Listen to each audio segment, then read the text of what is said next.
কেন্দ্রীয় সরকারের আনা ওয়াকফ সংশোধনী বিল প্রত্যাহারের দাবিতে দমকলে জনসভা। বিজেপি সরকারের ওয়াকফ সংশোধনী বিল প্রত্যাহারের দাবিতে দেশ জুড়ে শুরু হয়েছে প্রতিবাদ। ওয়াকফ সম্পত্তির উপর বিজেপি সরকারের হস্তক্ষেপে মুসলিমদের ভিতরে ব্যাপক ক্ষোভের সঞ্চার হয়েছে। মুসলিম নেতাদের অভিযোগ, ওয়াকফ আইন সংশোধনের নামে বিজেপি সরকার ওয়াকফের সম্পত্তি কুক্ষিগত করতে চাইছে। শনিবার দমকল জনকল্যাণ ময়দানে ওয়াকফ সংরক্ষণ সমাবেশে বিজেপির বিরুদ্ধে ক্ষোভ উগরে দিতে দেখা যায় মুসলিম নেতাদের। মিল্লি ঐক্য পরিষদের ডাকে এই দিনের সমাবেশে মানুষের উপস্থিতি ছিল চোখে পড়ার মতো।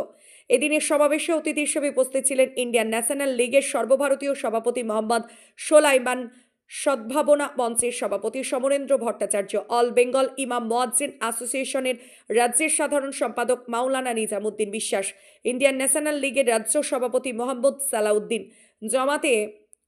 জামাতে ইসলামী হিন্দের রাজ্য সভাপতি মশিহুর রহমান, জমিয়তে আহলে হাদিসের দমকল ব্লক সম্পাদক মাওলানা আলী হোসেন, জামাতে ইসলামী হিন্দের জেলা সভাপতি শামসুল আলম সহ অন্যান্য নেতৃত্ব। ইন্ডিয়ান ন্যাশনাল লীগের সর্বভারতীয় সভাপতি মোহাম্মদ সোলাইমান বলেন, ওয়াকফ সম্পত্তির উপর হস্তক্ষেপ মানে শুধু মুসলিমদের সম্পত্তির উপর হস্তক্ষেপ নয়, এটি ভারতের সংবিধান ও গণতন্ত্রের উপর আক্রমণ। ওয়াকফ সংশোধনী বিলের মাধ্যমে সরকার ওয়াকফ সম্পত্তি দখল করতে চাইছে বলে মন্তব্য করেন।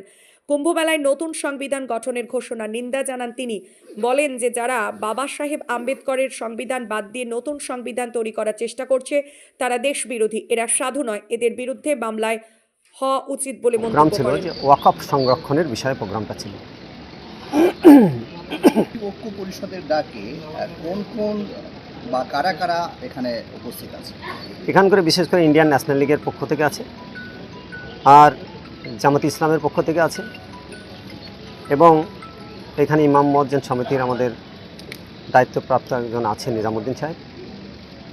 এই কটা সংস্থা মিলিয়ে আমরা আজকে প্রোগ্রাম ওয়াকফ সংরক্ষণ নিয়ে এই সমাবেশ, বিশ্বব্যাপী সমাবেশ হচ্ছে।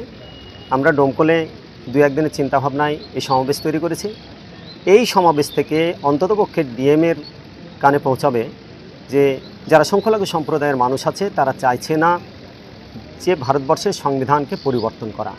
এক কথায় মুসলিম যে ওয়াকফ সম্পত্তি, মুসলিম যে ওয়াকফ প্রপার্টি আছে, সেই ওয়াকফ প্রপার্টি প্রায় ভারতবর্ষের মাটিতে রেল দপ্তর এবং আমাদের সৈনিক দপ্তরের পরই ভারতবর্ষের মাটিতে আমাদের এটা আছে প্রায় 9,40,000 একর।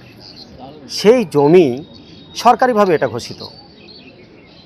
এই জমি আমরা কোনো মতেই চাইছি না যে আমাদের জমি ডিএম সেই জায়গাটা দেখভাল করবে। মসজিদ, মাদ্রাসা বা ওয়াকফ যত প্রপার্টি আছে সেগুলো সরকারের নিয়ন্ত্রণে যাক, আমরা এটা চাইছি না।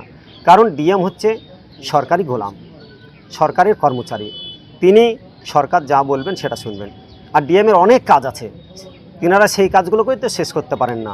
তারপর এই দায়িত্ব গেলে পরবর্তী সময় মুসলিম সম্পত্তিগুলো ওয়াকফ বলে আর থাকবে না, সেটা আগামী দিন ভবিষ্যৎ অত্যন্ত খারাপ। সেই কারণে আমরা ওয়াকফ সম্পত্তিকে বাঁচানোর জন্য এবং দেশ বাঁচানোর লড়াইয়ের জন্য আমরা নেমেছি। এই লড়াই ভারতবর্ষের সমগ্র জনগণের লড়াই, এটা অনলি মুসলিমের নয়। বিজেপির টার্গেট ছিল কাশ্মীরে 370 ধারা, সে 370 ধারা বলবৎ করেছে। তারপরে আমরা দেখেছি এনপিআর, এনআরসি, সিএবি, ক্যাব, তারপরে আমরা দেখলাম CAA, citizen amendment bill act. তারপর দেখছি আমরা ইউসিসিতে যে খালাতো ভাই, চাচাতো ভাই বিয়ে শাদী হবে সেগুলো বন্ধ হয়ে যাবে। তারপর ওয়াকফ সম্পত্তির মধ্যে পড়ছে মসজিদ, মাদ্রাসা, কবরস্থান, এগুলো সরকারের আন্ডারে চলে যাবে। পরবর্তী সময় সরকার এগুলোকে দেখাবে যে মুসলিম কোনো প্রপার্টিই নয়। সেই জন্য আমরা আন্দোলন করছি যে ভারতবর্ষের সংখ্যালঘু সম্প্রদায়ের যে প্রপার্টিগুলো আছে সেই প্রপার্টিগুলো বেঁচে থাকতে হলে যারা ওয়াকফ দ্বারা পরিচালিত হয়, যার যে সম্পদ সে পরিচালনার মালিক। আজকে কেন নিতে দেবো না, এবং এই লড়াই সারা দেশব্যাপী লড়াই হবে, এটা ভারতবাসীর লড়াই, শুধু মুসলিমদের লড়াই। আমি Mohammad Salauddin, Indian National League state president.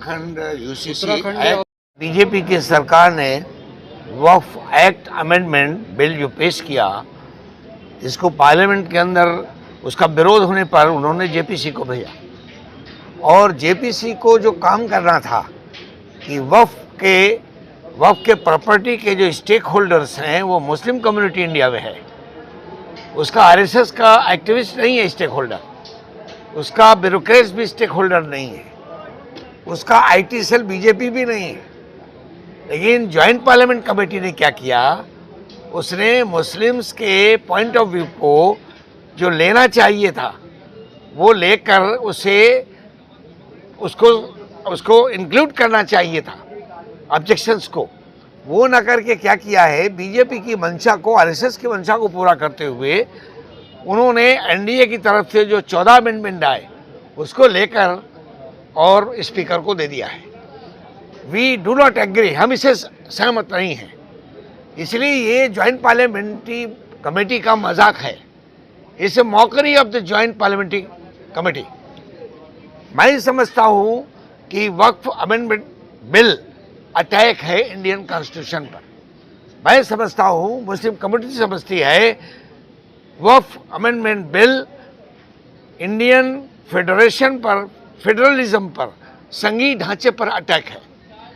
ये अटैक है इंडिया की डाइवर्सिटी पर, ये अटैक है भारत की सबसे बड़ी आबादी के डिवाइन प्रॉपर्टी पर। वक्फ प्रॉपर्टी डिवाइन प्रॉपर्टी होती है, वो किसी मुसलमान की प्रॉपर्टी नहीं रह जाती। वंस वक्फ इज ऑलवेज वक्फ। वाकिफ जो वक्फ करता है वो उसे नहीं रिकॉल कर सकता, वापस नहीं ले सकता है। वो किस लिए होती है? चैरिटी के लिए होती है, वेलफेयर के लिए होती है, कल्याण के लिए होती है लोगों के। वो यतामा के, मिस्कीन के मदद के लिए होती है, वो मैनेजमेंट चलाने के लिए मस्जिद की होती है, वो मदरसे चलाने के लिए होती है, वो इंस्टीट्यूशंस को चलाने के लिए होती है, वो गरीब नादार बेवाओं की मदद के लिए होती है। तो ऐसी प्रॉपर्टी पर गवर्नमेंट की नज़र ख़राब है, वो उस प्रॉपर्टी को डीएम के ज़रिए अपने कंट्रोल में लेना चाहती है। इसीलिए उन्होंने वक्फ अमेंडमेंट बिल में जो सर्वे कमिश्नर, वक्फ प्रॉपर्टी का सर्वे कमिश्नर है, उसको साइडलाइन कर दिया। उन्होंने जो ट्राइब्यूनल्स का कंसेप्ट है उसको इनफेक्टिव कर दिया। उन्होंने डीएम को पूरे राइट्स दे दिए कि जो डीएम की रिपोर्ट होगी, whether it is Waqf property और पब्लिक प्रॉपर्टी, डीएम की बात मान लेंगे। डीएम का ओपिनियन फाइनल ओपिनियन होगा। Who is DM? डीएम कौन है? डीएम तो गवर्नमेंट का नौकर है। तो अपना नौकर बिठा दिया हमारी वक्फ प्रॉपर्टी को छीनने के लिए। नौकर वो करेगा जो उसका आका चाहेगा। डीएम का आका कौन होता है? गवर्नमेंट होती है। डीएम किसके इशारे पे काम करता है? गवर्नमेंट के इशारे पे काम करता है। दूसरी बात, डीएम के ऊपर बहुत काम होता है, डीएम अपने काम नहीं कर पाता है। वक्फ प्रॉपर्टी के डिस्प्यूट को हल करने के लिए उसके पास समय नहीं होगा। चूँकि बीजेपी और आरएसएस गवर्नमेंट भारत के मुसलमानों को निशाने पर रखे हुए, they are targeting Indian Muslims, they are targeting Indian constitution, they are targeting spirit of the federalism. ये लड़ाई भारत बनाम बीजेपी की लड़ाई है, ये मुसलमान की लड़ाई नहीं है। ये लड़ाई भारत वर्सेस एनडीए है। हम कोशिश कर रहे हैं, पर बोर्ड पूरी कोशिश कर रहा है। हमने अभी प्रोग्राम रखे हैं इंडिया में, 4 वर्कशॉप्स रखे हैं। 15 फरवरी को दिल्ली में वर्कशॉप है, 25 फरवरी को बॉम्बे में वर्कशॉप है, 8 मार्च को बेंगलुरु में वर्कशॉप है, और लास्ट में एक वर्कशॉप कलकत्ता में है। उसके बाद हम 14 अप्रैल को दिल्ली में बड़ा प्रोग्राम करके गवर्नमेंट को बता देंगे कि ये तुम्हारी चलने वाली नहीं है। और जो एनडीए का साथ देगा, नीतीश कुमार हो या चंद्रबाबू नायडू हो, उस सब को पॉलिटिकली हम ज़ीरो कर देंगे, इंडिया में ज़ीरो कर देंगे इंशाल्लाह। हम भारत के कॉन्स्टिट्यूशन को ख़त्म नहीं होने देंगे। We are committed for constitution of India. हम कमिटेड हैं इसके लिए। हम इसके लिए किसी हद तक कॉन्स्टिट्यूशन के फ्रेमवर्क में, कानून के अंतर्गत लड़ाई को लड़ेंगे। एक तरह जो हमारा संविधान है उसके खिलाफ जो कुंभ मेला में खिलाफ कोई पैरेलल संविधान बनाए, भारत के यूनियन के खिलाफ कोई पैरेलल यूनियन गठन करने की बात करे, इट इज एंटी नेशन। उनके खिलाफ वो साधु नहीं है, केस होना चाहिए उनको, they must be brought to book, उन्हें प्रोसिक्यूट किया जाना चाहिए। लेकिन ये सरकार चूंकि संविधान विरोधी है, तो ये सरकार संविधान विरोधियों का संरक्षण करती है। इसमें बोला है कि इन्हें हमें वोट अधिकार नहीं दिया। बाबा साहब भीमराव अम्बेडकर ने हर भारतीयों को वोट का अधिकार दिया है। It is not their father's property जो नहीं ले लेंगे हमसे। वो कौन होते हैं? वो सवर्ण, सवर्णास अल्पसंख्यक हैं, दे आर माइनॉरिटी। भारत का जनता, भारत का मेजॉरिटी समझ रहा है कि वो भारत के संविधान के दिए हुए बेसिक राइट्स को छीनना चाहते हैं। दलित से छीनना चाहते हैं, ट्राइबल की जल जंगल ज़मीन को छीनना चाहते हैं, पेशा एक्ट को ख़त्म करना चाहते हैं, वो ट्राइबल आरएसएस की सरकार को वापस जाना पड़ेगा, इनको वापस जाना पड़ेगा।